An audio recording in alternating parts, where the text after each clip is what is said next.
is by Social Today, and we'll look at this now. And so, Duane.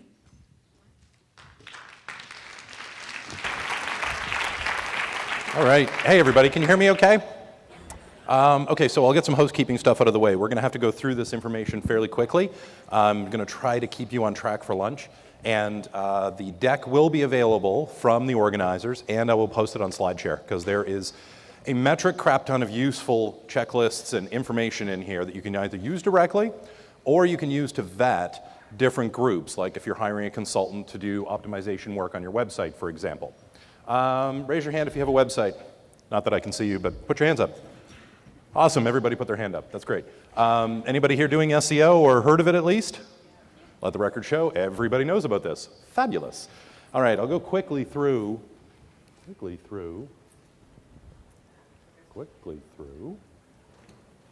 got a laser. Oh, I'm going through the wrong presentation. There we go. Okay, I have an antenna now.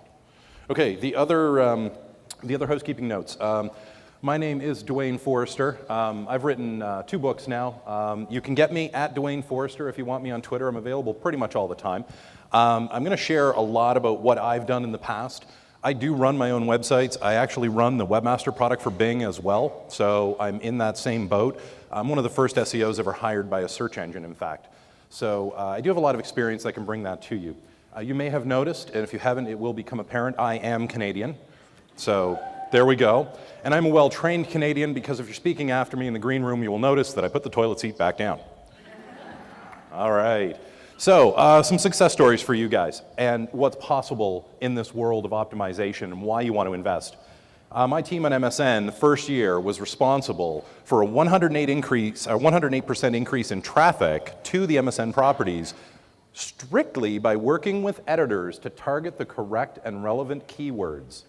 So what we did was taught them to match up the keywords that people were searching for. 80% of internet sessions today start with a search. So that means people are starting with a query. They're coming in and saying, I want fill in the blank. The search engine, it can be Facebook, it can be Twitter, it can be any one of the areas that are commonly used, then bring back the relevant results, and their internet session kind of gets started at that point. Now I'm going to share a quick story about a friend of mine, Jessica Bowman. Jessica used to run SEO for Enterprise Rent-A-Car.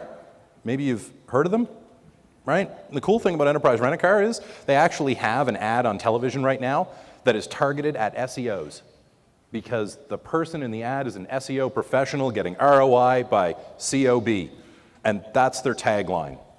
Jessica then went on to run SEO at Yahoo as part of that team for a little while, and I mean a very little while, because within a couple of weeks of her starting, they laid off a bunch of people, including Jessica. I tried to hire her, she told me to go pound sand, and then started one of the most successful SEO consulting firms in North America. So everybody can manage this. You guys can do this work. And has anybody heard of simplyrecipes.com? Right, Simply Recipes is an amazing story. I met Elise speaking at Blog Her just a couple months back, and Elise actually started the whole website because she was at home. She wasn't really doing a whole lot. She was hanging out with her parents all the time, and she'd kind of left the world of high finance and kind of decided she wanted to do something different. And she realized after a while the only thing she was doing was hanging out in the kitchen with her mom, watching her mom cook. Then it occurred to her she should probably capture the recipes that were handed down from her grandmother to her mother. Then she started a blog. Today, she's getting 1 million visits a month to her website. She is the only employee. She has a part-time chef whose job is to test out new recipes, and then they do the photography of them and they put it up, and it's food porn. And hugely successful. All right, so I'm going to give you guys a bit of a to-do list. First thing you want to do is manage distractions, obviously. So this to-do list is something that you guys can work on when you leave today, or as the day progresses. Totally up to you guys, right? You've heard this theme, and it's absolutely true. Make sure you have analytics for your website. You have to have them. There are plenty of free options out there. Get out, check them out, get them up and running, and most importantly, learn what data matters most to you. There's a great book out there by a guy named Matt Bailey called Internet Marketing in an Hour a Day. And I keep talking about Matt's stuff because he has a core tenet, which is attach value to every page or product on your website. And then when you flip and you pivot that spreadsheet around everything that has a value assigned to it, you will see your website in a completely different perspective. You will go from, here's my home page, and then here are the main navigation areas, and I walk down through, and this is what I expect my users to do, to this is where the money is being generated. And that is a critical thing. Analytics can help you with that. Use keyword research tools, stay focused. Use the SEO analyzer. We actually have, my team built at MSN, a global enterprise-level SEO tool to manage SEO at that scale. That's now available free to the general public through our tool set. So you can use that to learn SEO, to get immediate work on your website, or to vet what a consultant is telling you, because those consultants, they're not cheap. Those guys are like 20, 30, 50 grand a month. So that'll eat up your capital in a hurry. You want to make sure they know what they're talking about. Create a content map if you're not already doing this. Use the keyword research, figure out what you want to talk about, then start building out your content weeks and months in advance. You will always then have a clean pipeline and know exactly what you're going to talk about. Plus, you will have the flexibility to then chase after things that are incredibly topical and now issues. And you can jump around easily with that. Use the content map to help plan your approach to social media too. And I'm going to show you guys a trick that I actually use myself for managing social media. Set a baseline in analytics work, and that is a critically and often missed issue. People turn on their analytics and say, yeah, I've got analytics, I've got numbers, I know what I'm doing, look at the people, this is the path, that's great. But they have no clue what the baseline is. They forget that critical step of saying, okay, where's the zero line, and then am I growing? So make sure you set that. Figure out what is important to you. Go back to where the value is across your site or your product and figure those things out.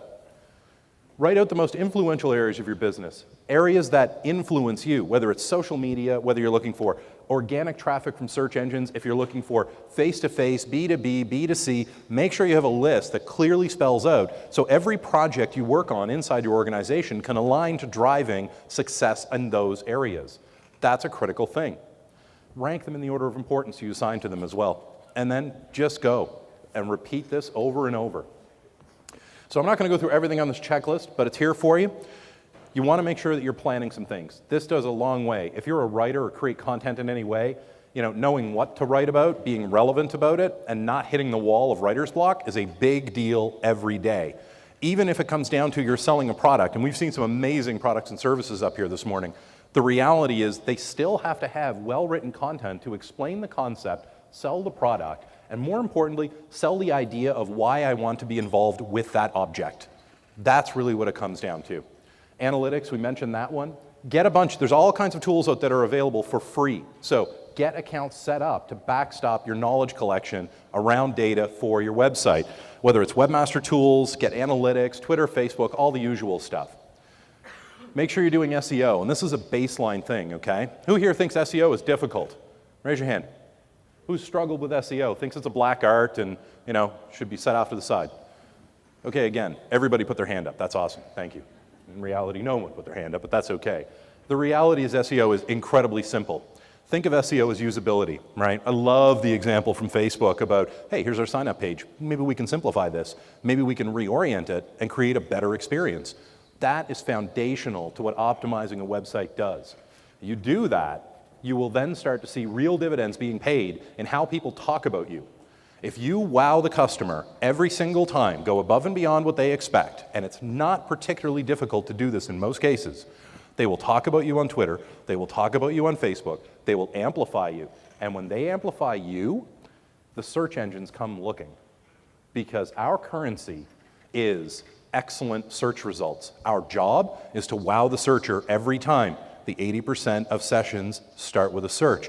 Our job is to make sure that every time we put up a stack of results, we give the searcher exactly what they're looking for. By doing this, by watching for these social signals, it helps us understand why something's important and the timing around it as well. So here's an order of importance, right? I spent a lot of time last year meeting with startups literally across the country, and I saw all kinds of stuff. So kind of created this to help businesses understand where they want to invest their time, because you guys are wearing multiple hats. It's difficult to understand Tuesdays this day, Wednesdays that day. How do we do this? Who are we hiring next? What skills are we looking to bring into the organization? This will help you understand some things like, hey, look, content, social, user experience, incredibly important. That user experience is critical. If you don't do SEO and you just focus on wowing your customer with an awesome user experience, you'll be successful.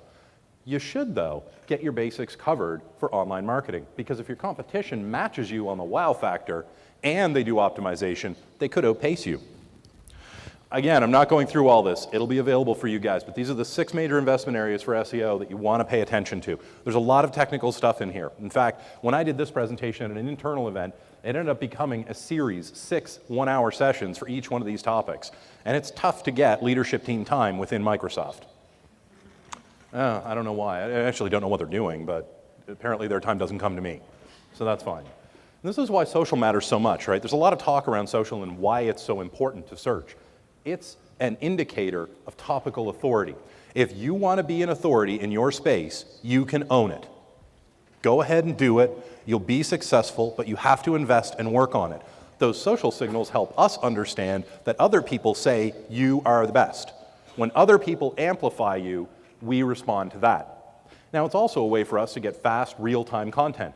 So let's say there's, I don't know what it is, one of your products goes ballistic and everybody loves it. So I collect watches, so I'll probably buy a, you know, why not? But the reality is that as these products catch on and become more important, that ends up amplifying you again in the search engine's mind. And if you haven't seen it happening, those social signals are integrated into the search results. All right, on Bing, the way this manifests is your friends will show up under a result that they've liked. So now imagine you're a business who has followers, and one of their friends comes in and sees you, big thumbs up, I like this product. That is a huge psychological advantage, because now you've told your friend you like that product, while your friend is looking for that product. That is a major step forward and can influence where and how people click and share within search. All right, now Facebook beat me to the punch on this one. In fact, I need to get a fresher version because I think theirs has more blue lines than mine does. The reason that this is so important, and it's a really cool image because it illustrates everybody kind of linked together by location across everyone that they know. What it does, though, is every business now has the capability to reach out globally. And quite frankly, if you have a product, you can target an area all you want. You may find out that there's another area where they are rabid for your product. So be agile, be ready to launch in other areas. Do your research ahead of time and know what the regulatory issues are, figure out what a rough supply line looks like, get into those details. And you can use information like this that these businesses share to help you understand where people are connecting. You might notice in here that there are a couple of countries missing, namely Russia and China. Right? They're just up there in the right-hand corner in darkness. All right. Now, if you want to encourage people to share more information about you, you want them to spread the word, this is a great list for it. In fact, the first one is create lists. People love to consume content in list form. It's a quick, easy way for us to digest a topic, get all kinds of information, move on. More importantly, I want to be the one to break it to my friends. I want to be the one that gets the psychological pat on the back from my best friend when I wow them by scooping them on this new idea that they haven't heard of yet, but I know they're going to love. Use hooks, ego, humor, anger, contrarian, all of these things can get people engaged socially. So if you want to attract my attention, you email me and say, Duane, you look like you go to an Aveda salon. Your product usage is great. Then I'm going to respond back to you and say, why, thank you. I'm very proud of my hair today. That's an ego hook. It gets us engaged. Then after that, you go on to tell me how much I suck and it was pointless. That's fine. We've already established the relationship. You can participate in communities. This is a big one, and we've heard some folks here that are actually building communities around products. And I think this is huge. I remember starting back in the day when it was all listservs and online community platforms and there was no blogs, there was none of that. But you still built the community of like-minded individuals, and you went in and you became the signal of the topical authority within that community, right? So unlike most of the speakers here today, I do not have a fancy education. We do not educate in Canada. It's just not something we do. Well, no, that's not true. We learn a lot about snow removal. I can tell you anything you want. But the reality is, I have a background in hospitality administration. And then I taught myself SEO. And then I wrote a book. And then Microsoft called and said, we want you to move to Seattle and work for us and run this program. Then I wrote another book. And now they have me up here doing this, helping businesses. So, You participate in those communities. The communities amplify your product and your voice. Share other people's information. People love it when you share their stuff. Ask questions. Grow your followers. Now, this is the thing that I mentioned earlier. This is the streamlining of workflow, okay? If you're doing social media, this is an awesome thing to use. Anybody here using Hootsuite? Raise your hand. Awesome. If you guys aren't using Hootsuite, pay the $9.99 a month. It is easily worth your money. You can take RSS feeds from trusted locations, put them into Hootsuite. It will automatically send off that information at whatever scheduling you put in to Twitter, Facebook, LinkedIn, and a bunch of other spots.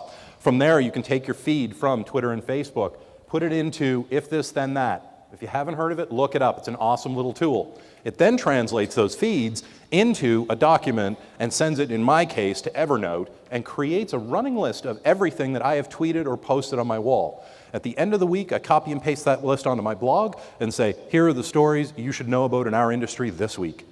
So it is an awesome way to streamline the time you put into this. It does not, however, absolve you from actually answering questions. You guys will be able to get the tools here as well. So when you get this deck, again, slideshare.net, whack Duane Forrester.